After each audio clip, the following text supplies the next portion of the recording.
Broadcasting live. It's America's longest running talk show on computers. It's Computer America, bringing you the biggest names in technology with guest interviews, new products, and your emails. Listen live at computeramerica.com on any device around the world. Email the show at live@computeramerica.com or find us on social media. Be sure to check out our website for contests, giveaways, show notes, live video stream, podcasts, and more. You're listening to Computer America. Hello and welcome everyone into the Computer America Show. We are the nation's longest running, nationally syndicated radio talk show on computers and technology. How you doing everyone? Today on the program, we have a full segment of computer and technology news. And yeah, you know what? We are really looking forward to talking about all these different stories today. And I'm really captured by this one from China. That's really talking about the Bitcoin mining operation in China and the mass exodus.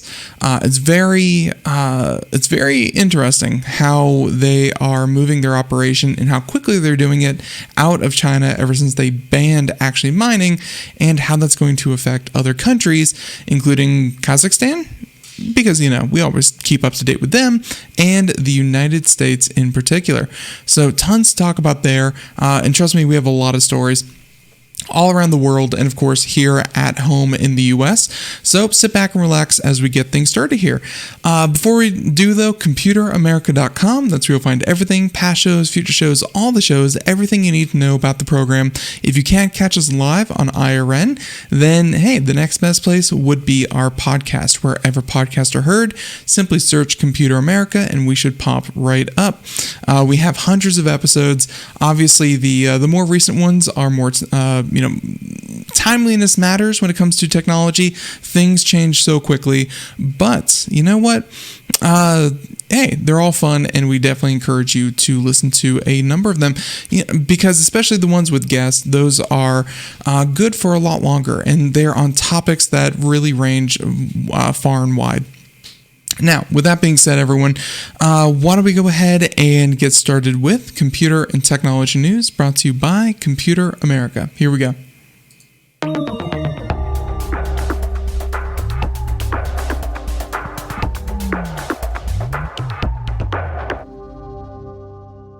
So I think that for our first story, we're definitely going to do this one from BBC, and it has to do with, again, the Bitcoin mining and how they are tracking down what is happening to this massive operation. Because if you didn't know, Bitcoin mining in China was huge money. They were even, entire provinces were firing up coal-fired plants just to mine cryptocurrency. And, we talked about in the past how if you make the initial investment, if you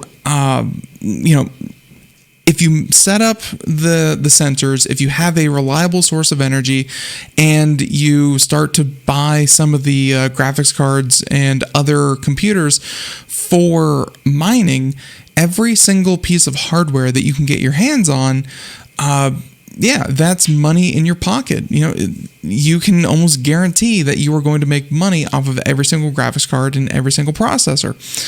Now, when you see pictures like this, and this is from, Getty Images that they kind of show here, but for everyone out there watching, it's essentially a warehouse with giant fans in the ceiling, and it's just shelves after shelves. Like if you imagine like a supermarket shelf full of food, this is, supermarket shelves full of compact mining rigs, and, they're set up essentially like data centers. It's actually...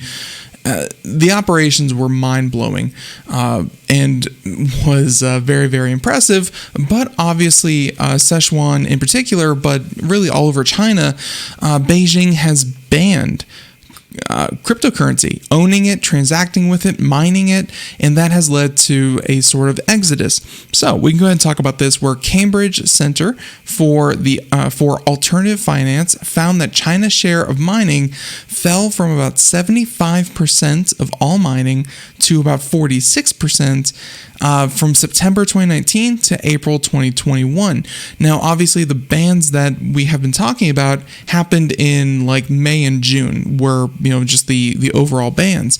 Up until then, going back a couple of years, China has been very aggressive and trying to drive people away from investing in cryptocurrency, and that's why you saw that massive decrease in China again going from 75 to 46%, and I'm sure that number fell even more precipitously because that's over the course of like 2 years, and I'm sure that now that it's banned entirely, only small individuals could probably keep up their Bitcoin mining, and again, it's even illegal to do that. So China is severely going to be exporting its mining rigs, which takes us to, let's see, and I'm going to turn something, actually, no, it's not set up. Anyways, so what does that mean?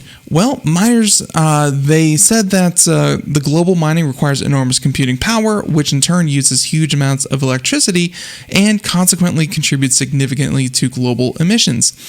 According to the Electricity Consumption Index provided by the same organization, shows that at the time of writing, Bitcoin consumed almost as much electricity annually as Colombia.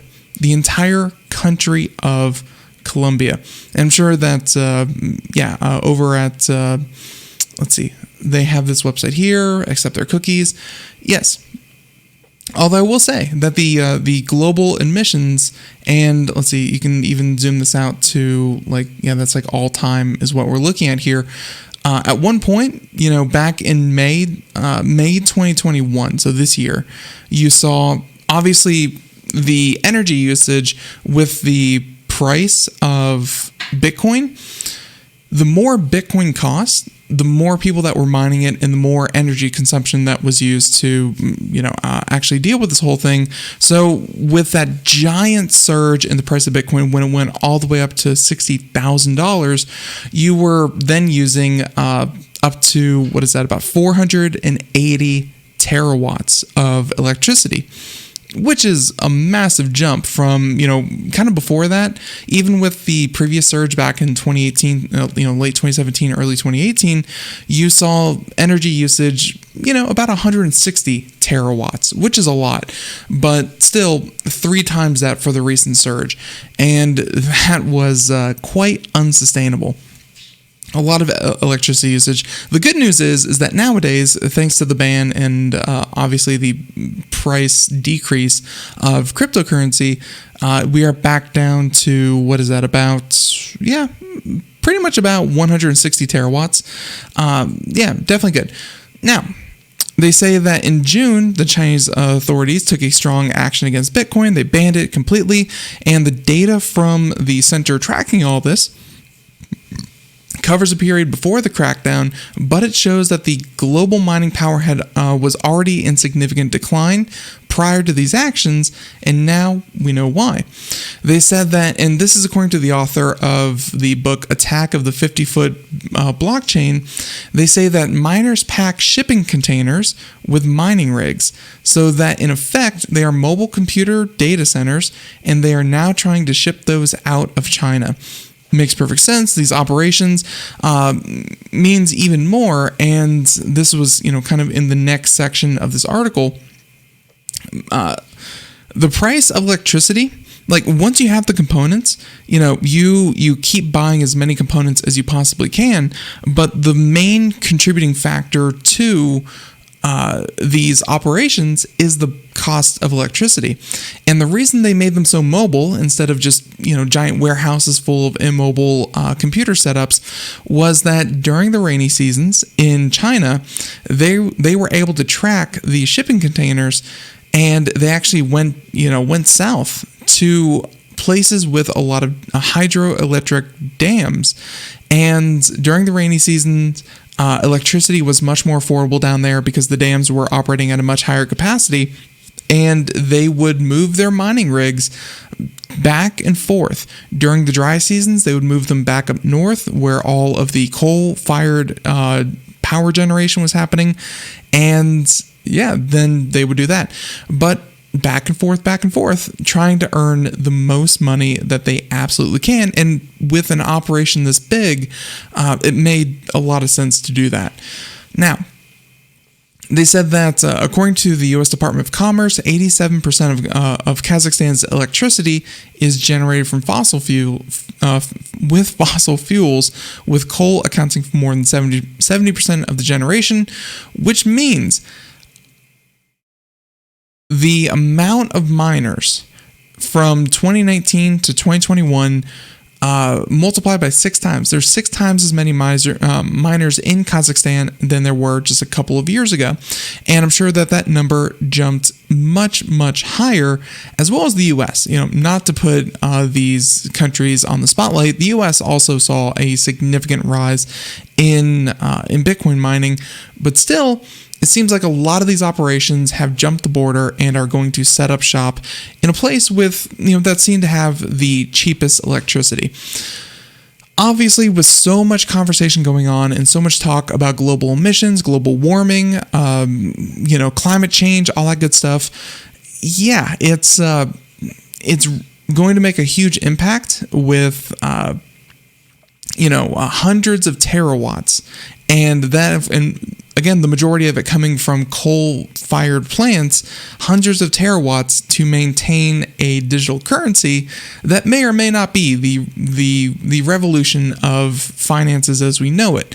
But it does seem like an awfully big waste to crunch extremely long and complex equations just to keep the blockchain going. I mean, it could be more efficient, and that's been a call that we've seen with NFTs and cryptocurrency for a while now, that it's inefficient because it was designed that way. Like, it was designed to be inefficient, and we could save so much electricity if we just did not have to do that.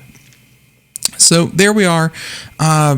Cryptocurrency on the rise everywhere else, everyone flooding out of China, and what this means for the actual market. I've been seeing a lot of articles like, the cryptocurrency ban in China may be the answer to GPU shortages around the world.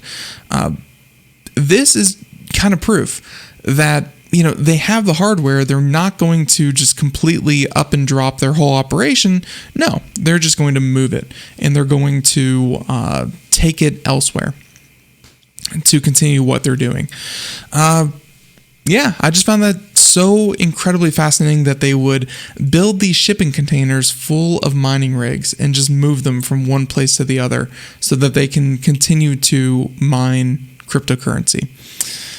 It's that is a huge industry, and I don't know what the end result of that looks like. Okay, how about we talk about Steam? They are like the go-to place when it comes to buying video games. And if you're watching the video portion, you can start to see some of the product images from their Steam Deck. This was just released today, and we can go over some of the hardware, but this is hoping to be a competitor to the to the Nintendo Switch, because they're hoping it's going to be the next evolution of video game consoles. It's completely handheld. It has a built-in screen, built-in speakers. It looks kind of like a Switch in, more so in the format that we're talking about here, with two Joy-Cons, or not even Joy-Cons, two joysticks, a D-pad with, obviously A, X, Y, B buttons on it. And yeah, it's a completely self-contained gaming console that is handheld and can be plugged into a television, and with the flip of a switch, really, actually, depending on which version that you get, it can even connect to a TV and play like a console. They're promising it has the same horsepower as an Xbox One, or I should say an Xbox Series X. But all in your hand. I'm actually very curious to see what the hardware is. But yeah, we can go ahead and talk about this, and it actually does look very, very good. I'm surprised at how little I had heard about the Steam Deck and how good it's kind of come out. So Steam Deck is available to reserve now in select regions and will begin shipping in December 2021. So still 5 months out from that, but hey, you got to start somewhere. They say that choose which version you want to reserve below, and we can go ahead and see that here. They have 3 different versions starting at $400. The $400 version comes with the Steam Deck, the console, and it comes with a carrying case, and that includes 64 gigs of storage. And they're saying that's flash storage. So $400 is your baseline. $530 gives you a hard drive that is an SSD, NVMe SSD. It includes faster storage, it includes the carrying case, and a Steam Community Profile bundle. So I'm sure that includes Founders Edition, Steam Profile stuff that really does not matter.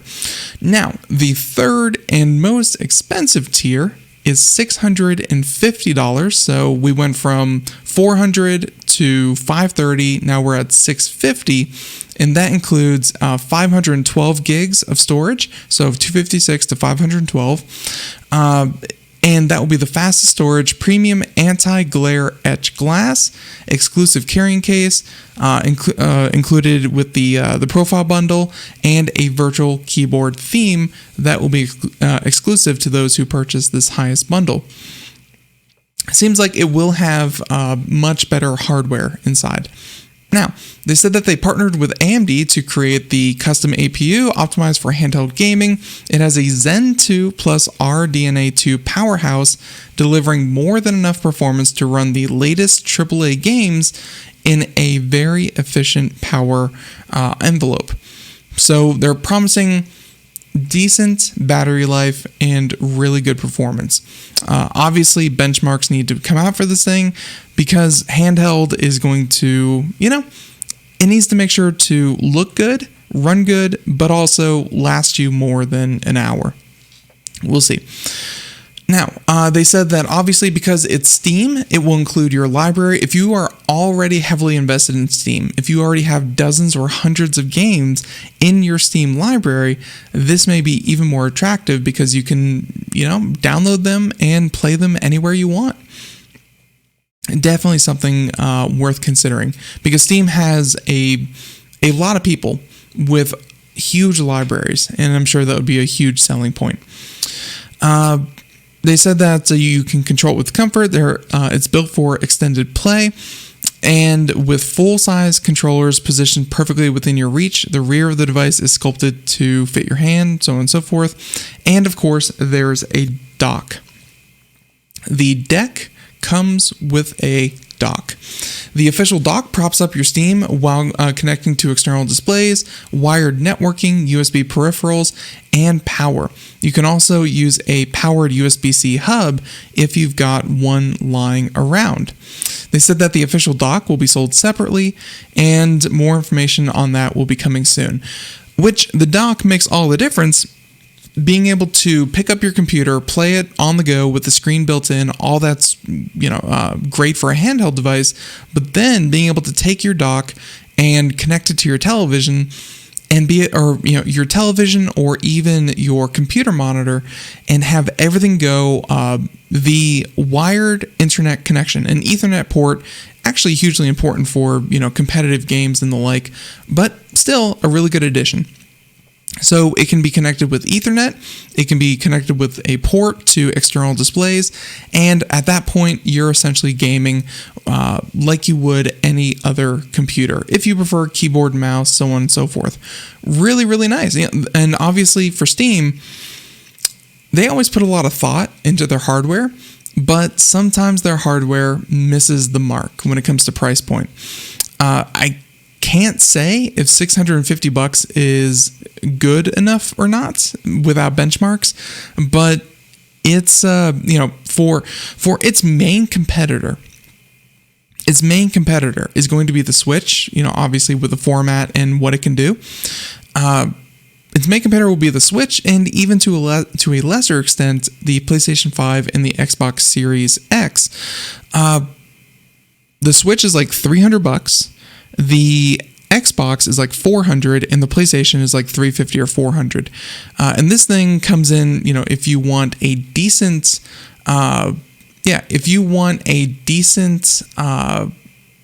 hardware to come with this thing, you're already looking at $530, if not $650. Half again as expensive as established, accepted consoles. It's it's going to be something different. Steam has had a really rocky road with hardware, and I think a lot of that has to go with, last time they had Steam machines, these things were like, $3,000, $5,000, $7,000, and then the Steam controllers were like another $100. The price point still is a bit higher, but at least it's not what it used to be.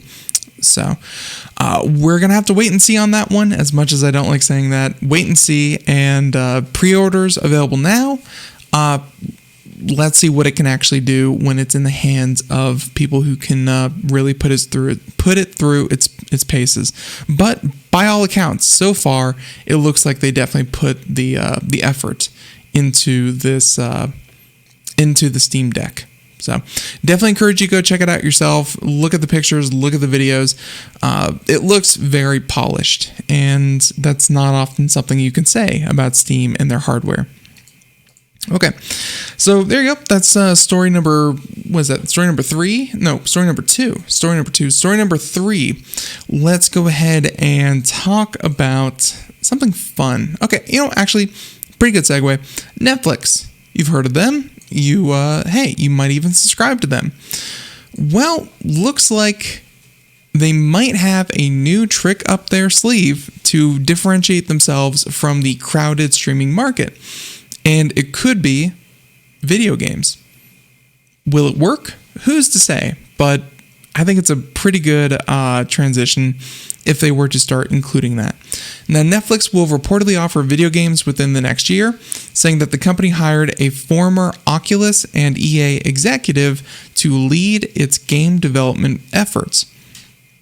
Now, Netflix may be a TV show, movie, and game streaming platform in the near future, Mariella Moon and Engadget, saying that according to Bloomberg, the company has hired Mike Verdu, and Verdu was the VP of Augmented Reality and Virtual Reality Games and Content at Facebook, where he worked with developers for the Oculus Rift, Quest, and Go. And from 2017 to 2018, he was also the head of EA Mobile and oversaw the studios that worked on Star Wars Galaxy of Heroes, SimCity Build It, Plants vs. Zombies, and Sims Free Play. A lot of mobile games, which is not promising, but I get it. So there you go. So the company will reportedly build out its gaming team in the coming months to be able to start offering games for streaming within the next year. I guess that kind of makes sense. Obviously, a lot of Netflix content is viewed on tablets and phones and whatnot. And even if you were to control your Netflix through a smart TV, you might have a controller or, something else that you can stream video games and control video games even when you're at home. But those games are probably going to have to be on the level of mobile games. So that actually does kind of make sense. They mentioned that, however, it released those. They said that Netflix isn't exactly inexperienced in the area and previously developed games based on its popular shows. However, it released those titles on mobile and consoles, and Bloomberg says that the company won't be making a separate platform for its upcoming video games. So yeah, it's I have a feeling that they're still going to be offering it through smartphones. That seems to be the obvious one. Maybe, just maybe, Netflix will be, anywhere where Netflix can be played through. I'm hoping that the games can be played on, be that consoles, be that smartphones and tablets. It's going to have to be a pretty, kind of a watered down experience, but see what happens. They're mentioning that with competitors popping up left and right, Netflix has been looking for ways to grow and make sure it stays ahead, especially in saturated markets like the US. Adding video games to its repertoire seems to be the answer it came up with recently, and the information first reported that the company was seeking to hire an executive who'd oversee its expansion into video games back in May. Apparently, Netflix approached several veteran executives in the industry. Back then, a company spokesperson told them that, they're looking for people to really take the experience to the next level. And, some of the Netflix shows that are already out there are already interactive. They have kind of like a pick your own story guide where you can watch shows and, actually interact with the show in meaningful ways. And the show will be a different experience depending on the choices that you make during the show. Maybe some stuff like that might entice people, or maybe it's going to be full-blown video games that are going to be streaming. But clearly, Netflix is looking to expand itself into engaging content, be that, again, full-blown video games or just making its shows more like video games. We'll see. Okay, there you go. That's story number 3, and very interesting. I don't know if Netflix can pull it off, but one thing I definitely appreciate about Netflix, even if they canceled your favorite show, at least they built it in the first place. And they have invested billions of dollars into new and original content. So I think that Netflix would invest the money and then see it through, unlike something that maybe Google would do, where they'd start something, if it didn't catch on, pull the plug immediately. That is, yet again, another wait and see. But Netflix in the video game market is exciting. How about we talk about, let's see, so yesterday we had Sandy Berger on the show, so we didn't do much computer and technology news. We can, okay, how about this one? Clippy. You remember Clippy, right? Microsoft's Office back in, Office 2000, and even, I think, Office 98 had Clippy as well. Still, 20 years later, the shadow of Clippy lives on, and you can see in this video that we're about to show on the video portion, Clippy's back in a small little way, including new emojis that Microsoft and their new 3D emojis will be unveiling. They said that Microsoft is bringing its infamous Clippy character back to life as an emoji in Office. After a successful campaign to get some Twitter and Instagram likes, Clippy will now replace the paperclip emoji that exists across Microsoft, Office, Microsoft Teams, and other 365 products, saying that it's part of a bigger update that will see 1,800 emoji in Microsoft 365 update with 3D designs and the company's fluent design language. Clippy is the star of the show with 3D emoji and that have been redesigned to add a lot more personality, which you can see here. Yeah, they actually look very, very good, for emojis. They definitely put a lot of effort into it, and I'm not the biggest fan of emojis, but these look very, very nice. They said that, and they have a quote here from Claire Anderson, Microsoft's official emojiologist, that said that, Clippy is the star of the show, and saying, I grew up using Clippy, and it just seemed like a fun little Easter egg. And they're saying that we just all imagine that delight when you put the paperclip in a Microsoft product, and then all of a sudden you get a dose of nostalgia. So I think that they definitely accomplished that. Now, the big change with Microsoft Emoji is a move to 3D that will show up across Windows elsewhere, and that includes obviously their operating system. You can see the old emojis and the new emojis. The old ones had heavy cartoonish black lines and black outlines. The new ones are much more stylized, very cartoonish, but I gotta say they look much more polished, and hey, that's not a bad thing at all. Now, because being playful or highly expressive doesn't come easily to everyone, emoji are the perfect little helpers, far from being frivolous or ornamental. They're extensions of our own humanity and an important communication tool. If you've ever tried to communicate through text and you wanted to be sarcastic, or you wanted to convey something that was not immediately obvious through text, emojis help a lot. I don't know what broccoli emoji would kind of help you convey that, the word broccoli wouldn't, but you have the option now. Microsoft's renewed focus on fun with its emojis is a far cry from the company's previous efforts to resurrect Clippy, and they mentioned that some employees working on Microsoft Teams released a fun sticker pack in 2019, including animated Clippy GIFs. But Microsoft quickly removed them after a few days, and here's the fun part. Microsoft actually filed a Clippy trademark just last month. The refreshed emoji will start to appear across all Microsoft 365 in coming months. Flipgrid will get access to them next month, and Teams and Windows getting updated in the holiday season. All the other ones will be updated soon after. But hey, Clippy, it's been reborn. And again, just kind of as an Easter egg. It's not the actual animated assistant that's trying to help you with your document. It is simply an Easter egg that replaces the paperclip emoji. There you go. And there you go.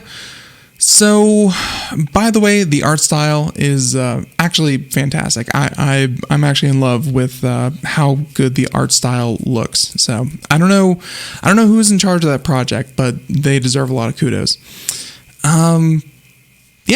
So there you go. Let's go ahead and move on. Story number 1, 2, 3, 4. Story number 5. Let's get a little more serious. Something that, okay. Definitely a lot of good stuff that we could have here. How about, not that one. Okay, our next story is actually going to have big implications for one of the biggest companies on Earth. And that's going to be Amazon, because the US government is kind of sick of their, I can't say that on the air, stuff. And that has to do with the fact that if you've ever purchased through Amazon Amazon doesn't really take fault for anything. They say that, if something is sold through Amazon, that does not mean that Amazon sold it. They have sellers, they're a marketplace. That's the position they tried to put themselves in. But at the same time, they're straddling that line by saying, well, buy our products, buy our stuff. We are vendors. And I would say a lot of people would be very confused if you said that, where'd you buy that from?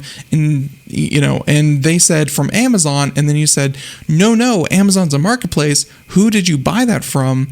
Yeah, they're still going to insist that they purchased it from Amazon. It doesn't really matter who the seller was. The person fulfilling it was Amazon. That is the sneaky little detail that is going to be at the heart of this effort to get Amazon to start taking responsibility for selling defective products.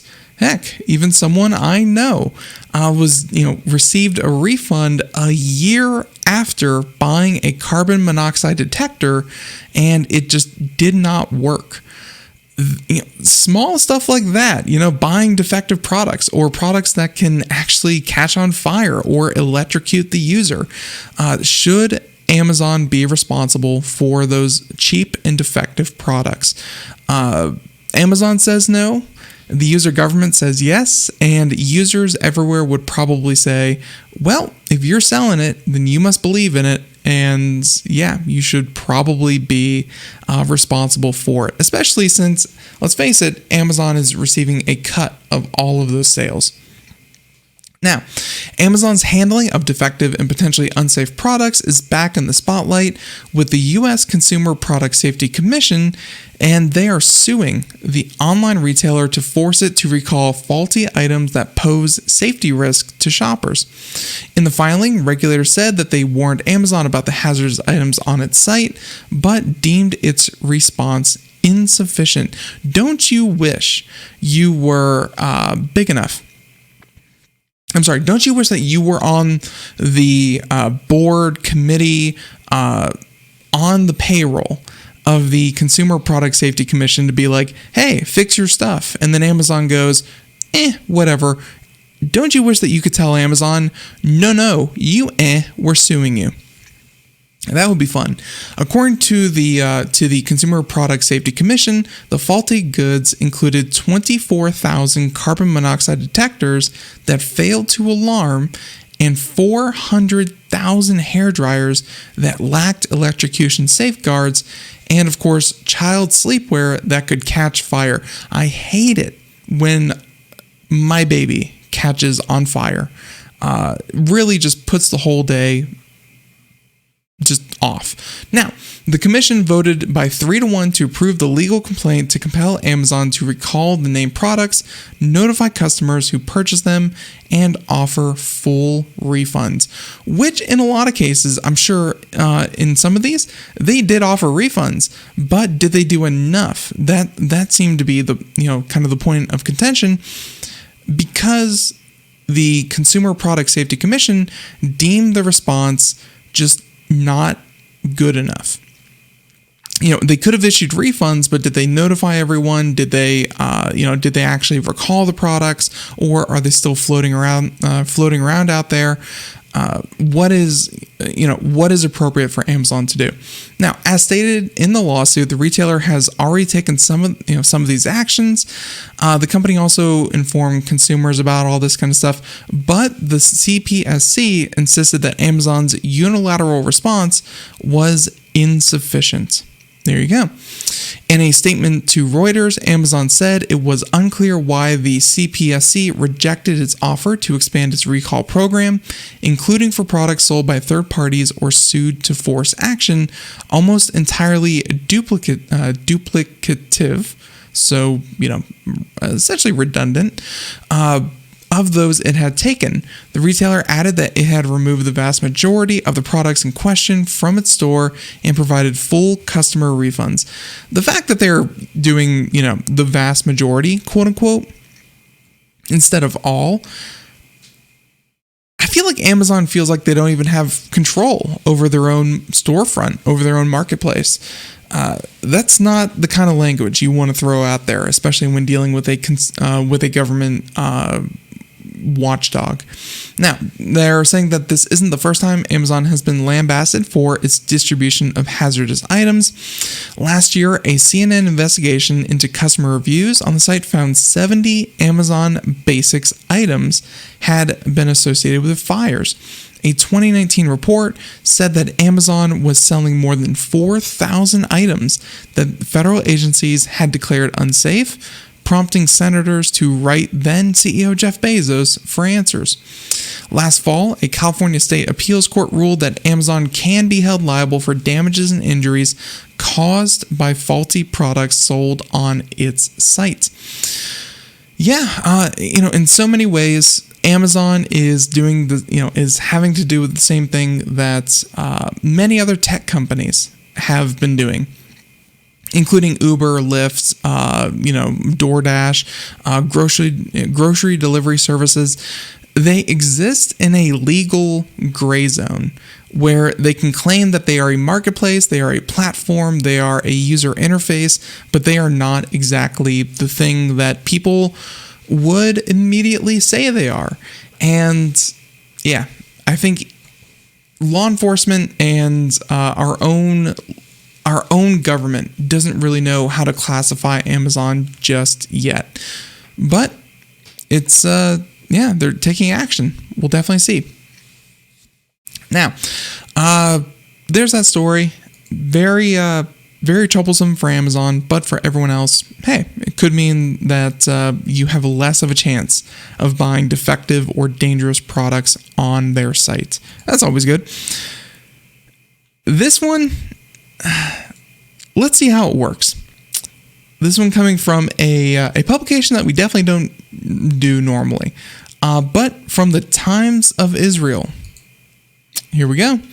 Saying that Tel Aviv, often seen as a tech hub and a really progressive place within Israel, Tel Aviv will test dog poop DNA to find owners who don't clean up.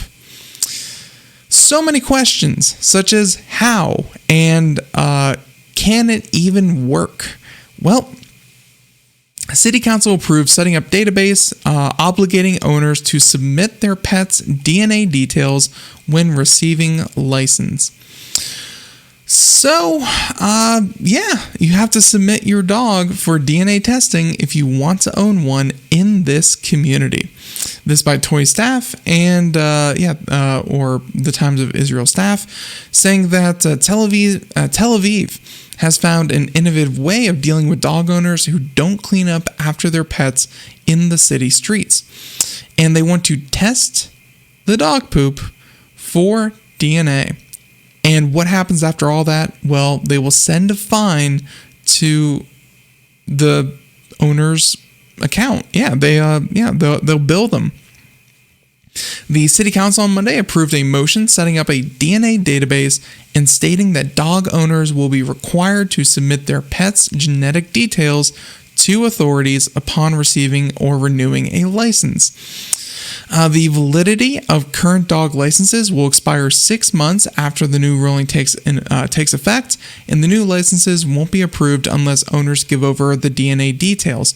How that actually works, do you have to, kind of register your dog and bring in a bag of poop? And what if you just bring in your neighbor's dog poop? So you'll never be caught. So many questions and so many ways to game the system. I'm curious, to revisit this in a couple of years and see how it's going. They said that the regulators won't apply to guide dogs or dogs kept by animal protection organizations, and that the amendment to the law was approved as part of the municipality's persistent fight against the phenomenon of dog feces not being collected by their owners across the city. Hey, where there's a will, there's a way, and there's a will to stop owners from not picking up their poop. And they said that the existence of a DNA database of dogs in the city will make it possible to perform samples for feces on the street, thus enforcing the law against the dog owner even after the offense has been committed, in a way that will address the main challenge in enforcing and eradicating the phenomenon. Now, how big of a problem is this? The article mentions that there were 6,766 calls and inquiries made to the city hotline over dog poop left in public spaces in 2020 alone. And let's face it, that's at a time when people were supposed to be quarantining, not going out. So, 6,700 calls about dog poop. People have a lot of time on their hands. They said that the cleanliness of the public space is an integral part of the city's appearance, and they're going to get to the bottom of this one. I am so skeptical that testing and keeping a database of all dogs' DNA and then testing dog poop. Don't get me wrong, if you lived in one of those neighborhoods, I'm sure that a lot of people would have loved to, verify their suspicions over which dog laid which turd. But, man, that's taking it to a whole new level. There you go. Speaking of a whole new level, you got to be flexible on this one, because if you want to get on this level, you need about $100,000. What am I talking about, you may ask me? Well, LG's rollable OLED TV is finally coming to the US for $100,000. I have seen this in person. I have seen multiple models of this in person. Don't get me wrong, it was cool to see. I just had no idea that when I was looking at the installation, I was looking at a $2 million installation. They had like 20 of these things set up, kind of in sync, in pattern, in sync with each other, showing off the picture quality. It's, I've seen a lot of expensive televisions. This one might take the cake, because you can see them with new display technologies. You can see them with, large format, but $100,000 definitely beats anything from like Samsung that costs like $40,000. This is very expensive, and I really don't know anyone who would actually be doing this, but here we are. They said that the cabinet also first introduced as a stunning prototype at CES 2018. They said it was turned into a real product next year. The 65-inch set can roll itself up and then back down and fully disappear into its housing unit. And that housing unit looks like an oversized soundbar, so even the housing unit itself doesn't look bad at all. They said that the cabinet also contains a front-firing Dolby Atmos sound system, so it actually is a soundbar. The OLED R has a middle mode between being fully unfurled and rolled down. And that's what they call line view, and you can use it to display a clock, photos, music controls, so on and so forth. So it's not even like, completely down or completely up. There's a special setting in the middle to display relevant information. So, hey, it should have a few tricks up its sleeve if it's going to be trying to cost that much. And it's actually very cool to see the scissoring action kind of behind it, where it's a bunch of little panels, almost like a blind or a curtain. And that blind would then, kind of roll up within the unit. And there's these two rigid arms that kind of fold together to support it from the back when it's fully unfurled. Now, from a picture quality perspective, the OLED R has technically already been surpassed by newer LG models. They said that the more traditional G1 series introduced earlier this year can get brighter than any of the company's previous OLEDs, including the rollable. But the OLED-R's panel still checks all the boxes if you want a modern TV. Dolby Vision, 120 Hz, 4K, low latency mode, variable refresh rate, all that and more. And of course, it has 4 HDMI ports that are all HDMI 2.1. But if you're shelling out this kind of money for a television, you're in it for the rolling trick more than anything else. I definitely agree. All of its other features you can probably find in a television that is a fraction, for just $2,000, $3,000, $4,000, you can get this kind of TV, that doesn't roll, but will cost you $95,000 less. LG says pre-orders will be open for the OLED-R in August, but the author says he's already seeing an add to cart button on the company's store. For the absurdly rich out there, it's got to be a tough call between this and the 110-inch MicroLED from Samsung. And I recall that one. That one was that one was like super slim bezel, all that good stuff. The actual cost of it, though, I'm trying to think what it was actually selling for.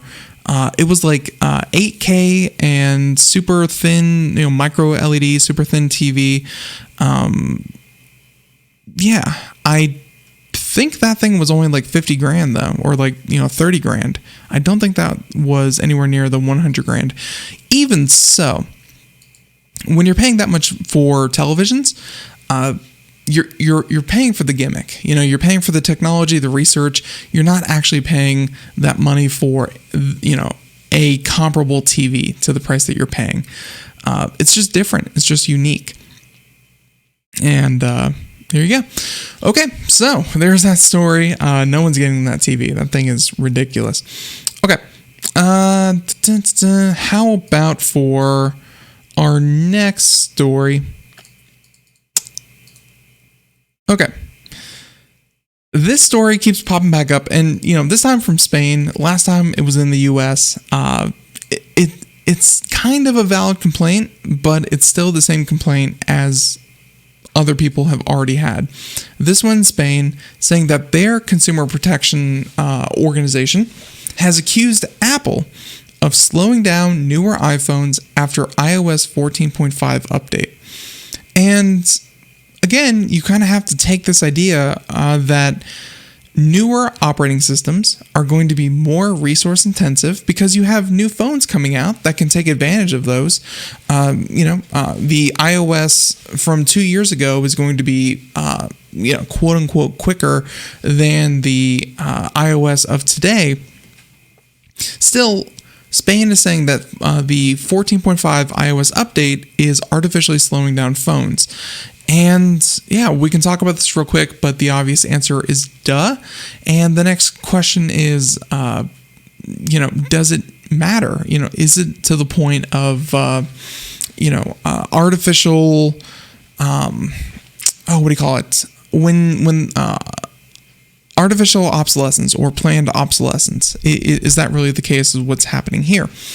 Now, according to the Spanish website iPhoneros, the consumer protection organization sent a letter to Apple asking the company to offer a way to compensate iPhones 12, 11, 8, and X, and this is the 10s users for allegedly slowing down their phones after the iOS 14.5, 14.5.1, and 14.6 update, saying that the letter sent aims to establish a dialogue with Apple to find a way to compensate its consumers.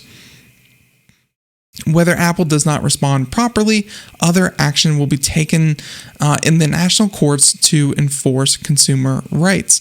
Essentially, fix it or we're going to make you fix it. And they said that Apple, and here's the the thrust of their argument, Apple deliberately manipulated and without informing its users the performance of its most popular devices, the iPhone 6, 6 Plus, 6S, and 6S Plus. In doing so, Apple forced several users to replace the battery of their devices or to buy a new smartphone. And yeah, that's that was Apple's solution to phones crashing on the latest operating system. They didn't want to scale back or, kind of get these.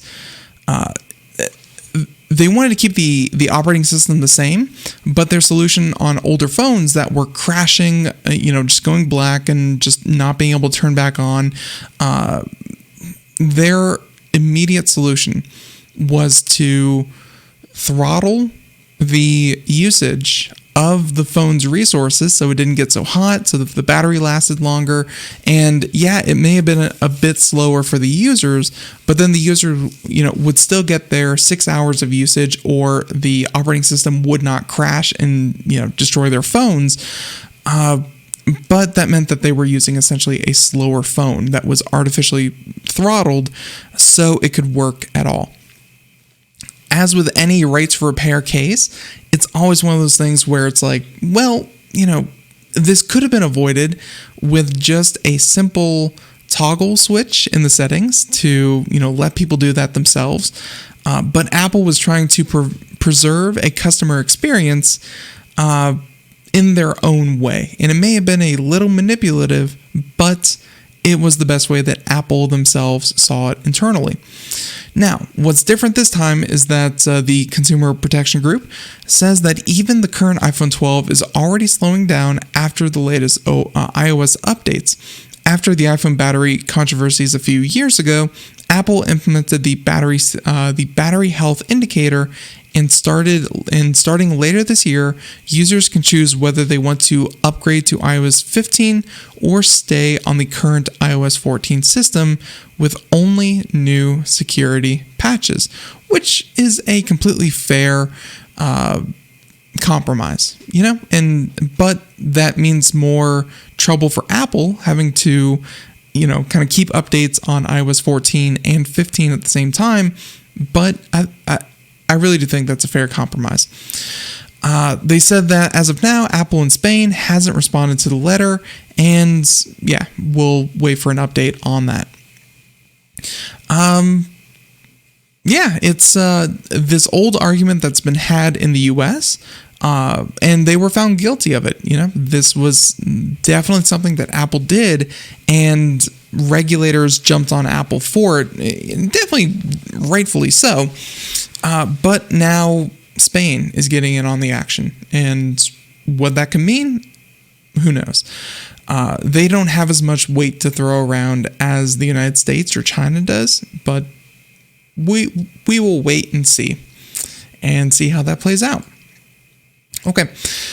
Our last story of the day, we have like 3-4 minutes left. Our last story of the day, we can probably talk about, okay.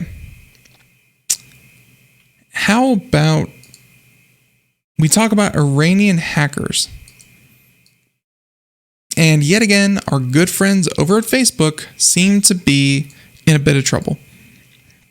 This is from Engadget, and this is about Iranian hackers use Facebook to target U.S. military personnel, saying that the company believes that the Tortoiseshell Group was behind the malicious activity. And this happens with any social media, be it Facebook, Twitter, LinkedIn, whatever has a public-facing profile. Hackers can use that public information, scrape the data, and then target individuals specifically with different forms of, social engineering or hacking or the like. Just the more information you put out publicly about yourself, the more information people can easily use against you. So on Thursday, Facebook disclosed that a network of hackers with ties to Iran tried to use its platform to target U.S. military personnel. At the center of the campaign was Tortoiseshell. Facebook says that the collective went after individuals and companies in the defense and aerospace industries. Its primary targets were in the US, but they also sought out people in the UK and parts of Europe. If you're seeing a pattern, it's the fact that, US, UK, Europe in general, the Western powers seem to be their targets. They mentioned that this activity had all the hallmarks of a well-resourced and persistent operation while relying on relatively strong operational security measures to hide who's actually behind it. Now, they're saying that, and that's from Facebook, saying that our platform was one of the elements of the much broader cross-platform cyber espionage operation.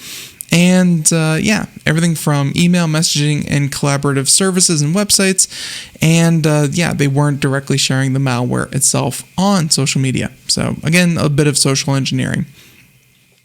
They said that what went down appears to be unprecedented for Tortoiseshell. In the past, the group has primarily targeted IT companies throughout the Middle East, and the methods it employed were similar to those that China's Evil Eye used to target the Uyghur community earlier this year. So they created sophisticated online personas to contact the targets and build trust with them before sending them malicious links. Because, hey, you're probably not going to click on a link from someone that you don't know, but if you've been talking to maybe a romantic interest for a little while, if you've been talking to a business partner, a gaming friend, if you've been talking to someone who, you kind of know a little bit, you are more likely to trust them and click on a link. And they said that the accounts across multiple social media platforms, they use multiple accounts across multiple platforms to make them appear more credible.